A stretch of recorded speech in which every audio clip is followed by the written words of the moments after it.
You ask Tiger to solve. This deals with linear equations with one unknown. The final result is x equals 7/6. Let's solve it step by step. Group all x terms on the left side of the equation. Subtract 10x from both sides. Group like terms. Simplify the arithmetic. Group like terms. Simplify the arithmetic. Group all constants on the right side of the equation.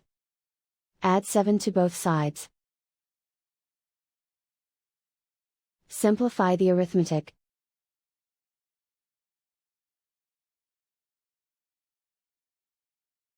Isolate the x.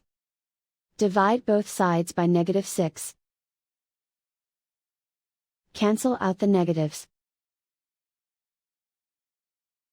Simplify the fraction. Cancel out the negatives.